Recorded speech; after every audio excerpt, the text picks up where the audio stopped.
What's going on, everybody, and welcome back to JohnnyKpicks. And in this video, I'll be going over my full card picks and predictions along with the bets that I'm looking at so far for UFC Vegas 78 Luque versus Dos Anjos. Now, first things first, please hit that like button for me. Subscribe if you're new, or if you just haven't yet, click on those notifications so you're always updated when I put out these videos, any live streams that come out throughout the week, all that good stuff. And of course, please leave comments below on your favorite fights, on your favorite bets that you're looking at this week, how you did last week. Anything will help out my video. Always appreciate everyone doing that. So, UFC Nashville was the other day, and I was there live with Cody from Blood Money MMA Bets. And honestly, it was a really, really fun card. A lot of good fights, a lot of there was one very, very boring fight that we will get to here, but like as always, I like to go over those fights. So let me get to that real quick. But for my picks, I ended up going 8-4. And for my bets, out of 7 bets, I won 4, and I ended up winning 1.51 units profit. So that makes 4 winning cards in a row now. So I got a little steam going. Still got the lucky hat going for 4 weeks now. This is week number 5. So you'll be seeing me wear this until I lose. We're going to keep it going here. So let's break down a little bit just what happened. And remember, guys, I saw these fights live, so I might have missed a few things and stuff. So just from what I remember, the first fight, Asu Almabayev versus Buday Osborne, very good fight. Almabayev looked amazing, decent striking, very good wrestling and grappling, and Buday just had nothing. He had nothing to answer with the grappling from Asu. So very impressed with his performance, and I want to see what he does next. But I think this guy could be a big problem in the flyweight division, especially if he's very well rounded, which I do think he is. If anything he can work on would just be his striking, just to tighten it up a little bit. But other than that, wrestling and grappling is on point.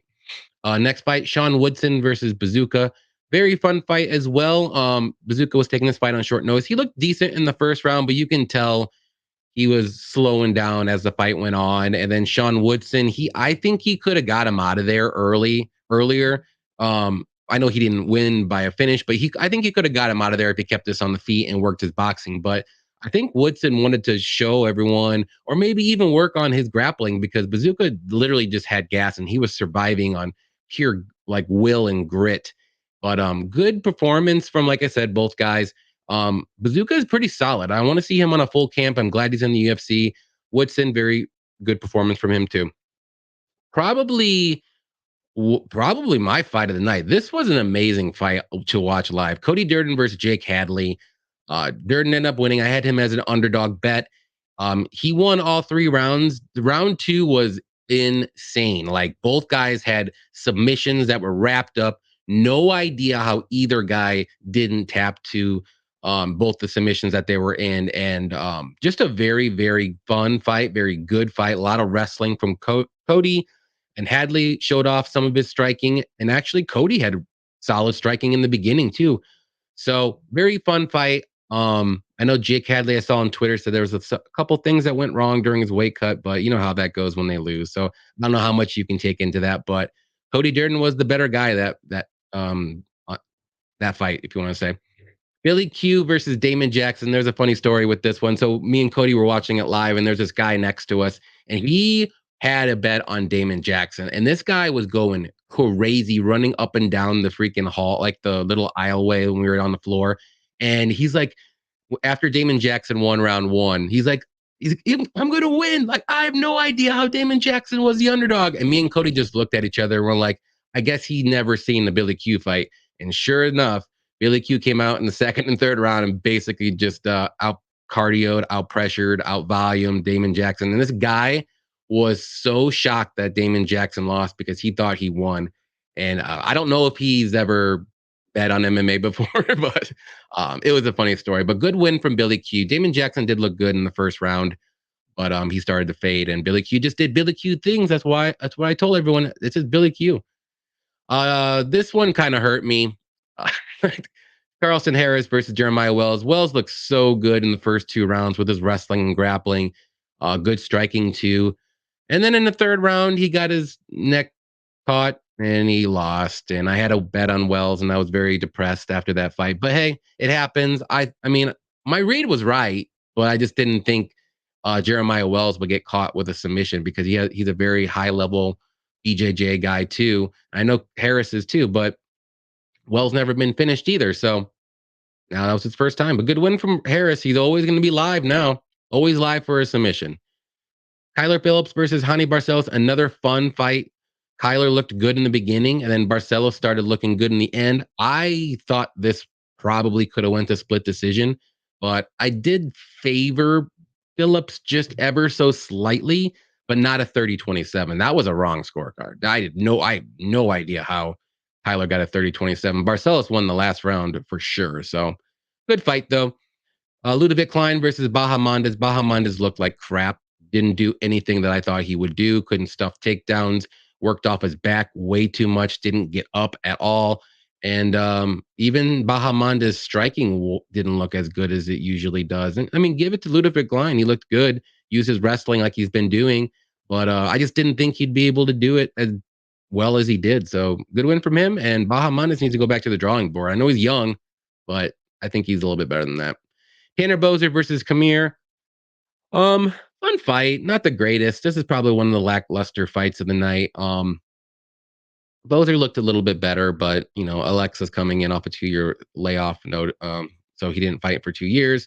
So I mean, it is what it is. Could Tanner? I mean, if Tanner would have got him out of there, it would have looked a little bit more impressive, but he couldn't. But Alexa is very, very tough, and he was kind of slowing down as the fight goes on too. So I'll give it to him for sticking in there. Diego Lopez versus Gavin Tucker. Diego Lopez he's legit. He's going to be a problem in that division too. So I like his striking. His grappling is amazing. And yeah, Tucker had I don't know why he even shot for a takedown. There's no way. I never would have done that if I was Tucker. So good win from Lopez. He took advantage of it. Crazy fight here. Jacoby versus Kennedy. Oh, this hurts my heart because I had a shoey bet with Patrick from Addicted to Combat, which I will be taking later this week, probably on the live stream on Thursday. Kennedy was looking good early, pushing forward, landing some good shots, and then all of a sudden he took this counter from Jacoby, which still to me, I have no idea how it KO'd him, if you want to say it. Maybe dropped because he didn't see it. I get it.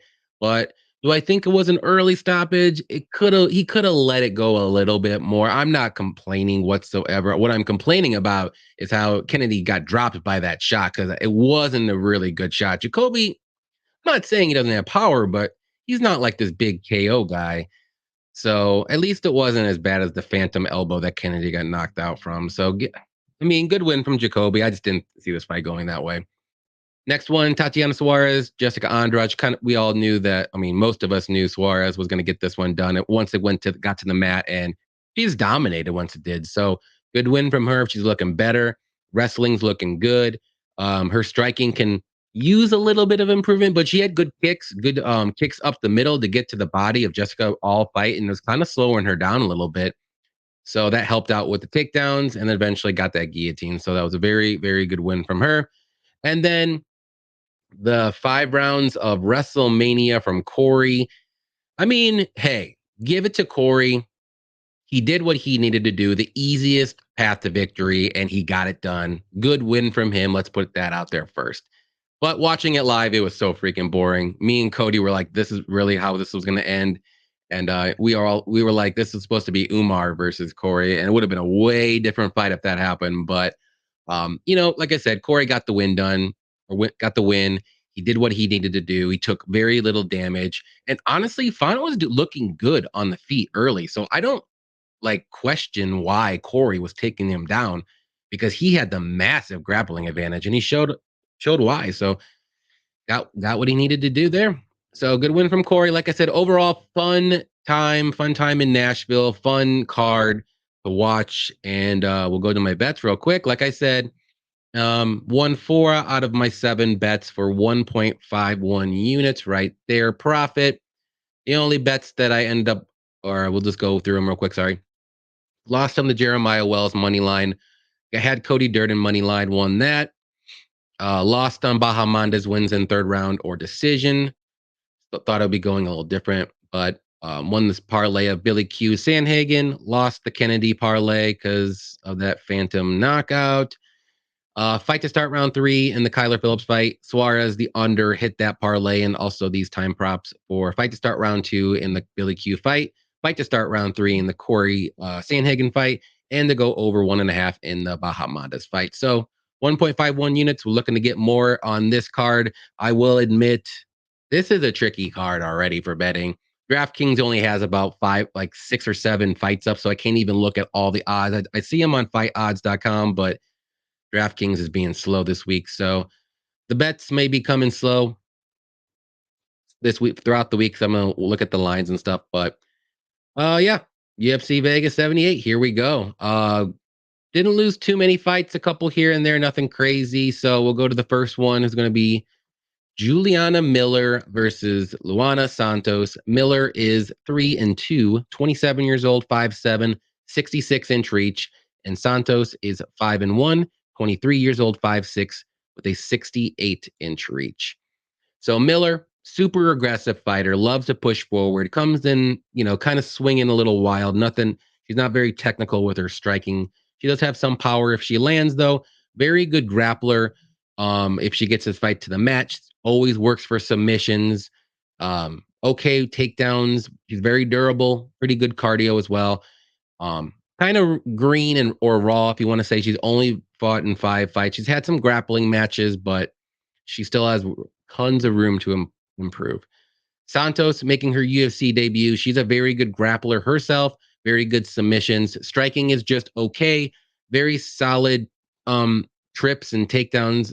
Also a little green and raw. She's only had about 6 fights too. So both these fighters are, kind of new to the UFC, if you want to say, and both fighters haven't really fought great talent. So this is an interesting fight, but we saw in Miller's last fight, she looked completely outclassed against Veronica Hardy, and Hardy was coming off of long layoff too. So, but she's going to fight for your money. That's one thing you can always say if you do bet Miller, but not me, not betting this fight whatsoever. But I got to go with Santos here. I just think she's a little bit more polished with her striking, a little bit more polished with her grappling as well, even though they both have the same amount of fights or so. This could be somewhat close. I see this fight playing out on the mat, but like I said, Miller goes for submissions first, and she's willing to give up position for that. And it's the opposite for Santos. Santos is more position first, and then she will go for submissions if it's there, but she's not going to just go crazy and go for all-out submissions like Miller does. So with my pick, give me Santos. I just think she wins the control time, maybe a little bit better on the feet. I think she wins this one by decision. Both girls are very tough. And I believe they have not been finished either. No, both have never been finished. So bets, I would just stay away from this fight. I would want to see what both fighters do here. I want to see if Miller improves a little bit. Santos making her UFC debut. So this is one I would maybe just stay away from, just see, and then collect the data for the next fight they fight. Next one we got here is going to be Montserrat Ruiz versus Jacqueline Amorim. Ruiz is 10-2, 30 years old, 5 foot with a 6-inch reach. And Amorim is 6-1, 28 years old, 5'3", with a 67.5-inch reach. So she's going to be a little bit bigger here. Ruiz, though, solid wrestler with okay takedowns. Most of her takedowns are from like trips or headlocks or any stuff like that. Doesn't have like traditional like double leg takedowns or something like anything like that. She hasn't fought in a while, actually, about 2 years. So that's something to think about. I'm not the biggest fan of people taking long layoffs, but she's gritty. She has got solid cardio. She's durable, and she always pushes forward. Amorim, very, very good grappler, as we've seen in her last fight against Hughes in the first round. Very good submissions. Striking is just okay, but she does have some good power in her hands if she lands. She got pretty good wrestling and takedowns, but the red flag with her is her cardio, as we've seen in her last UFC fight about 3 months ago. She basically tried to get that submission on Sam Hughes for the first round, and she couldn't get it. She was very close numerous times. There might have been some fingers in the glove with Sam Hughes, but it is what it is. And that's a red flag. And she did not do anything the last 2 fights, or I'm sorry, 2 rounds in that fight. But she did make it to decision. So she showed that she has some, durability and she's got the will, but she just gassed in the first round. But both these ladies or fighters are coming in on red flags, and I just I'm gonna go with Amorim. Again, I know I did last time against Sam Hughes and I regretted it. And I also bet that. I'm not betting this fight though. I'm gonna pick Amorim. I think she's the more dangerous fighter on the feet and on the mat. Ruiz's style is her like wrestling trips, get this fight to the mat, and that's only gonna play in the game plan for Amorim. She wants this fight to the mat. That's where she's comfortable. She's got very good grappling, like I said, very good submissions. So give me Amorim to win. I say she does get the submission eventually, maybe first or second round. Any bets that you would do? The only thing I would look at is the under, because maybe Amorim's cardio didn't improve that much. Maybe she only has like a round and a half of cardio in her, and maybe Ruiz can get like a ground and pound finish or something like that, or Amorim can get a submission. So that's something to think about if you want to bet this fight. I'm probably going to stay away from this one. If anything, I bet it's going to be a Amorim by submission, but I don't think I got burned once. I'm not going to get burned again until I see cardio improvement from Amorim.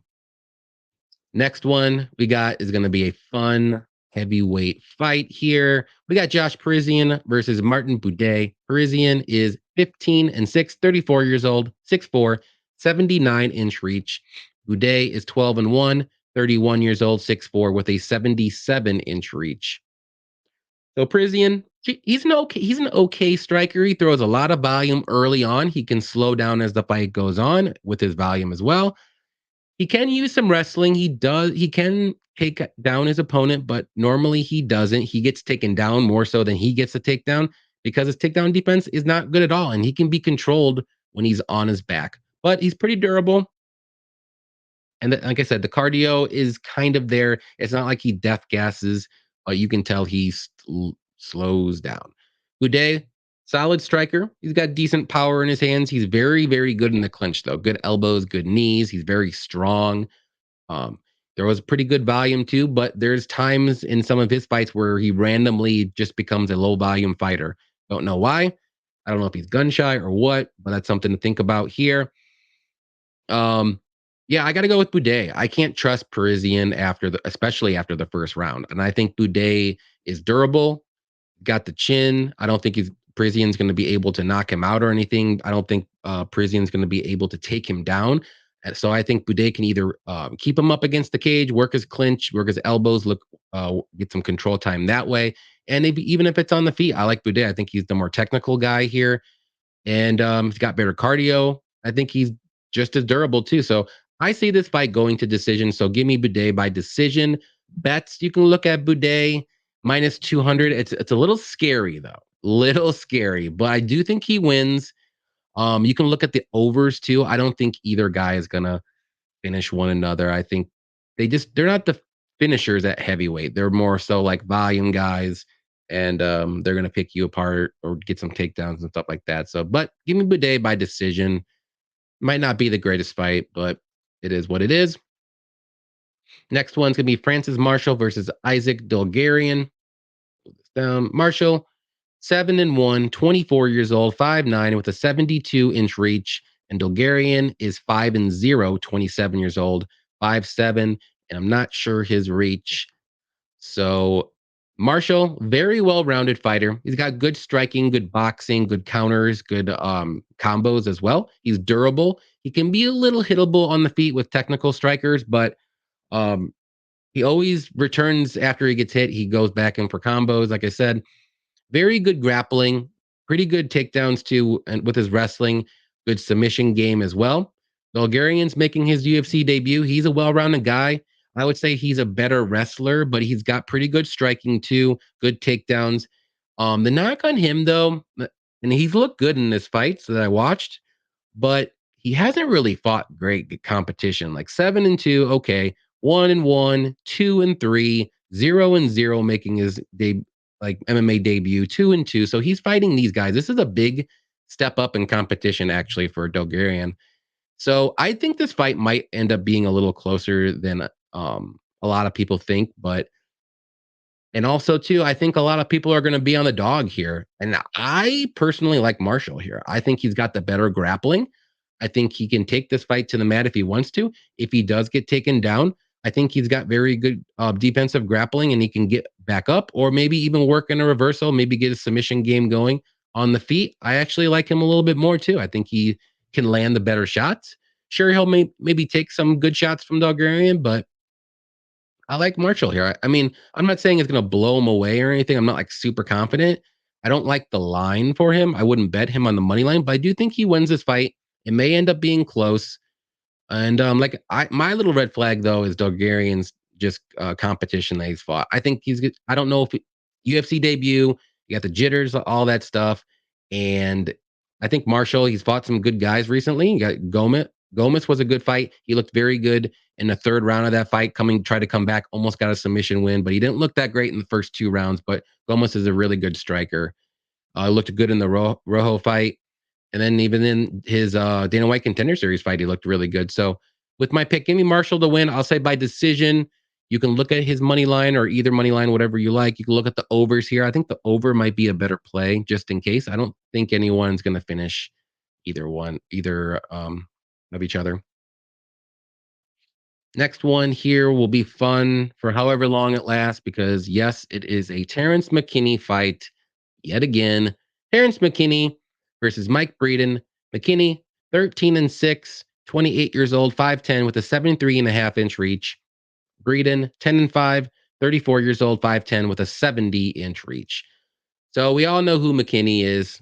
Very, very kill or be killed kind of fighter. He's taking this fight on short notice too, which is a double worry for me because everybody knows that he only has about 1 round of cardio, and I don't know why he's taking this fight on short notice. It's crazy, but he's got really good wrestling, good grappling, very explosive striking, good power in his hands. He can be hittable on the feet with it, and his chin is pretty good. I don't want to say it's questionable, but he can get cracked. He's got 1 round of cardio, and it is what it is. And Mike Breeden, he's a solid striker. He's got okay power on the feet. He likes to stay at range. Takedown defense is not great at all, but he can wrestle. But he's primarily just a striker. And normally I'm on the Terrence McKinney fade train, and I've been on it for a while now. And again, like I said, he's taking this fight on short notice, so it's making this very, very hard. I'm gonna go with McKinney here. I just don't. I think he can knock out Mike Breeden in the first round, or get the wrestling going early and get him out like a submission in the first round. If it gets outside the first round, though, he's probably going to lose this fight. So could be a great live betting opportunity if McKinney does not get a first round finish. Live bet Breeden. So with my pick, give me McKinney to win. I'll say by knockout. I think he keeps this one on the feet. He does have that option for a takedown, but I think he's going to work his striking early on in the first round, try to go for that finish. And if he doesn't, he's probably going to get finished because he's going to death gas. So that's just how this fight's going to end. You can look at the unders, under 1.5. I would make, if it's anything under minus 200, that's almost a given. So go ahead and play that. You can look at McKinney round 1. I think that's when he wins. He does not going to win in round 2. And live bet Breeden if he makes it out. That's what I'm going to do here. So those are my bets that I'm looking at. But give me McKinney by knockout. Why not? Next fight is going to be Marcus McGhee versus JP Buys. McGhee is 7-1, 33 years old, 5'8", 69-inch reach. Buys is 9-5, 27 years old, 5'5", with a 67-inch reach. So McGhee is a powerful striker on the feet. He's got okay wrestling and grappling, good takedown defense as well. He's durable. He's got very good cardio, and he was very impressive against Journey Newsome on short notice. Looked amazing. So we'll see what happens here, though. JP Buys, though, very good wrestler, good grappling. He's got sneaky submissions when he's on the mat. His striking is just okay. He can be hittable. He can be cracked. And he does have good submissions. And his takedown defense, though, is not good whatsoever. So for me, this is a pretty interesting fight. And let me just see. This is going to be at bantamweight. So That's also interesting because Buys is a small bantamweight, and I think for me, if McGhee can keep this on the feet, I think he's gonna get the knockout here. I think he's just way better on the feet for sure. Buys can use some wrestling, but I don't know if that's gonna be good enough to get this to win this fight. He's gonna have to wrestle him for 3 straight rounds, and I don't think he's gonna be able to do that. So give me McGhee to win here by knockout. You can look at the McGhee money line as a parlay piece. That's pretty high, but it is what it is. You can look at the unders here. You can look at McGhee inside the distance again. I think that's probably a better single bet. Hopefully, it's a close to plus money, and that's how I see this one. I mean, McGee's crazy, so give me McGhee to win this one. Unfortunately, I just don't think Buys. This is a good matchup for Buys. Next one we got is going to be Josh Fremd versus Jamie Pickett. Fremd is 10-4, 29 years old, 6'4", with a 76.5-inch reach. Jamie Pickett, 13-9, 34 years old, 6'2", with an 80-inch reach. Still drinking coffee, by the way. Oop, move this up a little bit before I get here. All right, so Josh Fremd, very good grappler. He's got good takedowns in wrestling. His striking is pretty good. I wouldn't say it's amazing, but it's not awful. He does have pretty good power in his hands. If he lands, he could be hittable on the feet. Doesn't really move his head too much, and he's got pretty good cardio. And he does put himself in some bad positions every now and then, like in the Trayshawn Gore fight. He was looking very good in that fight until he tried to go for a takedown and put his neck in there. He's got a long neck, so that's something to think about there. And he got submitted that way, which was a very crazy submission. Jamie Pickett, though, we all know who Jamie Pickett is. Okay, striking. He's got some power in his hands if he lands. He's kind of low volume. He does have some wrestling that he could use. He's got solid takedown defense. Because he's very tough to get down like at first, but once you keep going back to the well and keep trying, he will eventually get I don't want to say allow you, but he does get taken down. And he doesn't have great submission defense whatsoever. And this is just another bad matchup for Jamie Pickett again. So give me Josh Fremd. I think he's the better grappler. He's got very good submissions, very good chokes, like guillotines and stuff like that. So I think if Jamie Pickett tries to go for some wrestling, it's not going to be a good idea. And then I think Fremd is going to try to go for some wrestling, and that's probably a very good idea. Get this fight to the mat, and I think Fremd will eventually get this submission win. So with my pick, give me Fremd to win by submission. I'd say like second round. Um, Bets, you can look at Fremd money line for like a parlay. I think he's pretty safe. You can look at Fremd inside the distance or submission prop. That's about all I would do. I wouldn't even consider the unders because I think all the finishing equity is going to be on the Fremd side. So you might as well just pick Fremd by inside the distance. Next one we got is going to be Tafon Nchukwi versus AJ Dobson. Tafon is 6-3, 28 years old. Wow, moving up it. My bad. 28 years old, 6 foot with a 77-inch reach. Dobson, 6-2, 31 years old, 6'1, 76-inch reach. So this is going to be a very interesting fight. Tafon, he's taking this fight at middleweight. He's normally a light heavyweight. I think his last fight was at light heavyweight, and he lost to Oldberg, which Oldberg has a crazy left hook, and that's what did it. But he's a good striker. He's got very good kicks. He likes to stay at range. He's very powerful. So if he does land, he's gonna pretty much KO anybody. He does have some wrestling that he could use. He doesn't really use it too often. His takedown defense is just okay. Now, the red flag for me with him, he's been KO'd in his last 2 fights, and that's never a good look. It's been about a year since he's fought, so he's took the time off. Maybe he improved a little bit, or at least the chin will be a little bit recovered, if you want to say. And he really hasn't beat the best guys in the UFC. He beat Mike Rodriguez, okay. He beat Jimmy Pickett, who hasn't. So every time he's making this like little step up in competition, he's losing. So it's something, it's not, you don't want to see that in a fighter. I will say though, he was looking like he was going to win the Azmat fight until the 3rd round came out, and then his corner gave him very, very bad advice, and he got flying knee KO'd. So I'll give him a little bit of credit on that one. AJ Dobson, though, he's got solid striking with power in his hands. He's got pretty good wrestling and takedowns. He does have to work for his takedowns every now and then. He's durable, solid cardio. He can be a little hittable on the feet, so it's a little worrisome here because Stefan, like I said, has huge power and he can knock out anybody here. But Dobson's never been finished in his career, and we've seen him take some good shots against Petrosian and even against Malkoon. So, interesting fight. I do think this is a 50-50 fight. And in a 50-50 fight, you always got to look at the dog. And also, too, there's a little bit more red flags on the Tafan side for me with the being knocked out twice, moving down to middleweight here. AJ Dobson fights at middleweight. So I'm gonna roll the dice here. I'm gonna go with AJ Dobson here. I think it's on the feet. It's gonna be competitive. But if Dobson works in some of that wrestling, like I said, I think he could win this fight. And again, I just don't trust Tafan's chin. I have to see it. Um, how well it is after a year off and see what happens. So give me Dobson to win. I'll say he finds that KO maybe in the first round or second round. Wouldn't be shocked if it goes to decision if Dobson does use a lot of wrestling and grappling early on, just to slow down Stefan, maybe get his power fades a little bit after he's a little bit tired. So give me Dobson. I'll just say by KO. Bets, you can look at the money line right here, plus 120. That's not bad at all. You can look at the unders. Both guys could get a finish here.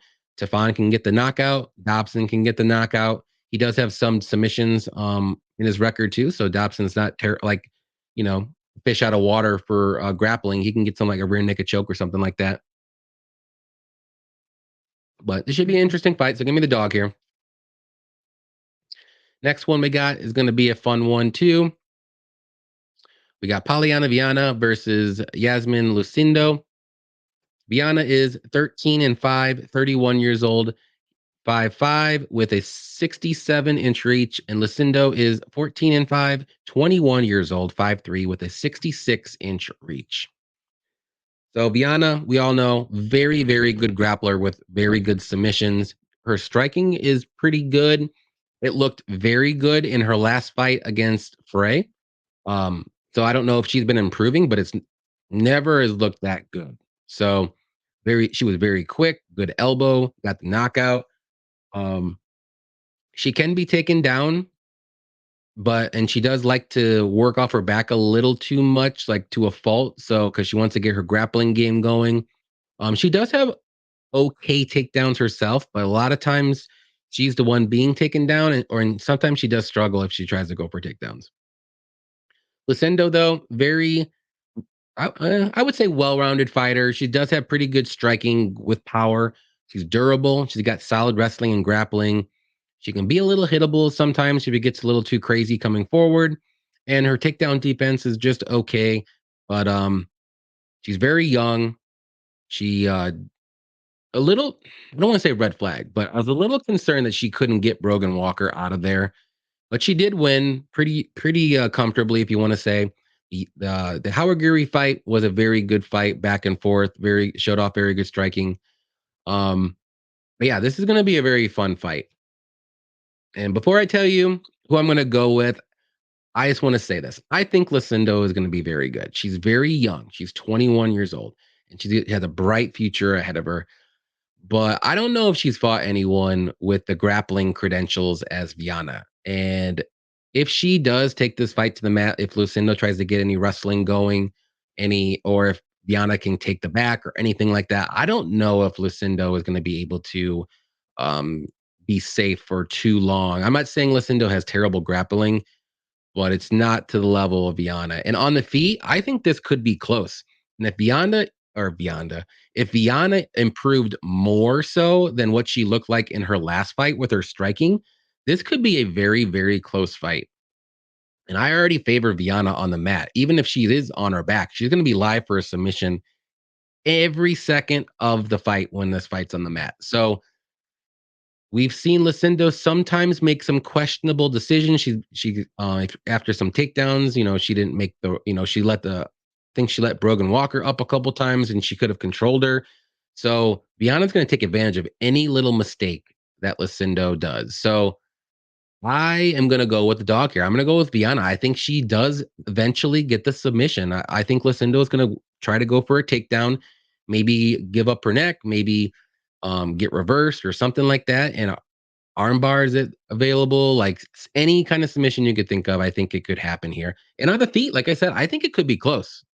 Even if Viana didn't improve, I think it could be close. So another thing to point out too, Lucindo has been subbed 3 out of her 5 losses. So, and I know she's very young. A lot of those submissions, she was like 18, 19 or so, but I don't think she's fought anyone with the grappling credentials as Viana, and I'm a little worried for that. So, give me Viana. I think she gets that submission. Bets, you can look at Viana money line by submission inside the distance. I'm not sure if Lucindo will be able to get out or finish Viana, so I wouldn't look at the unders here. If you are on the Lucindo side, maybe look at the over because I do think she wins a decision. She just plays it safe. If she gets takedowns and on the feet, I don't think anyone's going to knock out one another.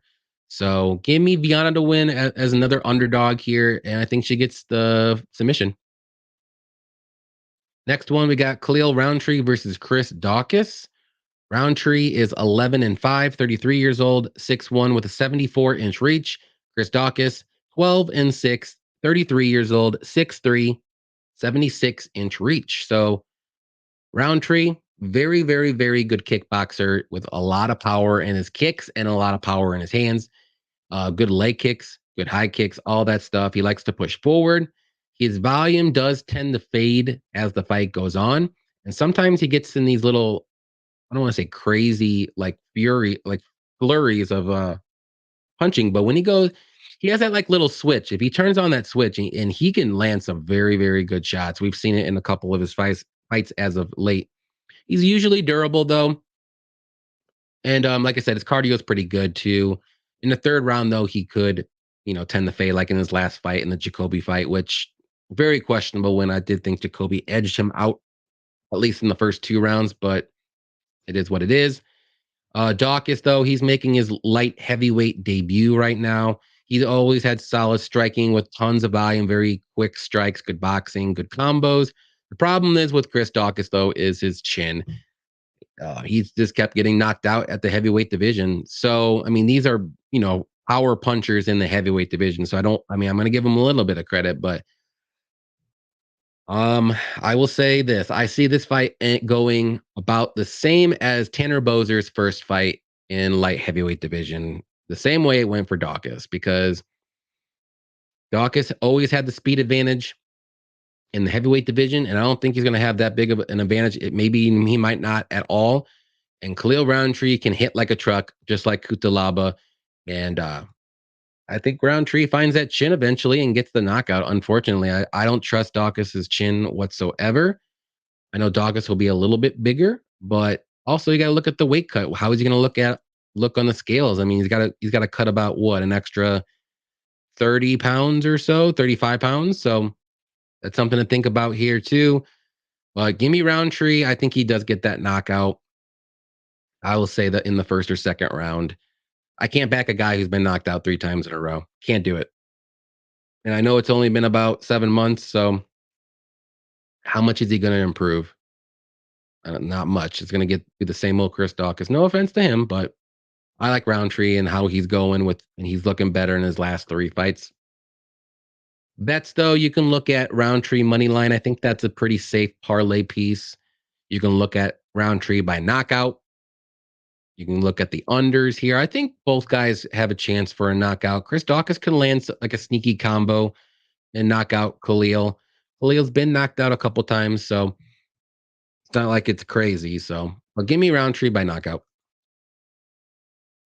Co-main event is going to be Cub Swanson versus Hakeem Dawodu. Swanson is 28-13, 39 years old, 5'8", 70-inch reach. And Dawodu is 13-3-1, 32 years old, 5'8", with a 72-inch reach. So Swanson, this fight's going to be at featherweight. His last fight was at bantamweight. He tried to go down and did not look that good at all. But this will be a featherweight, so I think that'll help him out a little bit here. He's a solid striker. He's got good boxing. He's got good power in his hands. He can wrestle and grapple if need be. He does like to push forward. He works the body good. He's very tough, but he's getting a little long in the tooth, if you want to say. And I just kind of question his dedication or motivation as to why, like as to fighting. Why is he fighting? Does he want to make one last run here? Does he need the money? I know he's been, commentating here and there at LFA and all that stuff. So how hard has he been training? Is this for a paycheck? All that good stuff.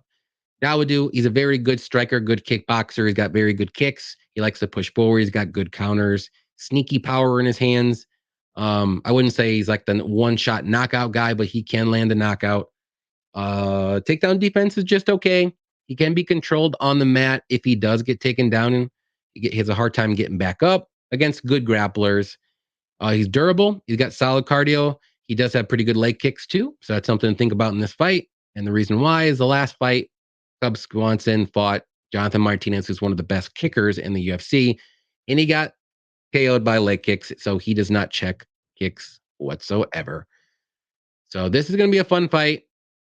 I think Swanson's going to look a little bit better than his last fight, but I do think Dawodu is the better fighter at this moment. So give me Dawodu to win. He's the younger, he's a quicker striker, got good leg kicks, and that's Cub Swanson's kind of little red flag. And if Cub Swanson can mix in some takedowns, I think he'll have a better shot to win this fight. But if this fight plays out on the feet, I'm going to go with Dawodu, just out volume in, landing good counters when Cub Swanson comes in. And I think this goes to decision with Dawodu winning. So bets, you can look at Dawodu money line for a parlay piece. I think it's pretty safe. You could look at the overs here, but I think both guys are super tough. They're durable. I don't think Dawodu is going to be able to knock out Cub Swanson, and Swanson will be a little bit better at featherweight, not having to cut that extra 10 pounds. He's usually a pretty big guy, so we shall see in this one. Main event, Vicente Luque versus Rafael dos Anjos. Luque is 21-9-1, 31 years old, 5'11", with a 76-inch reach. And RDA is 32-14, 38 years old, 5'8", with a 70-inch reach. So Luque is going to be a little bit bigger here, a little younger, but we shall see. Let me pull this up real quick. Luque, very good striker, a lot of power in his hands. He has some some sneaky submissions, like front chokes, darce chokes, all that stuff. He can grapple, but he's not a grapple first kind of guy. Takedown defense is good, but against good grapplers, he can be taken down easily and held down on his back. He doesn't really have a very good get up game.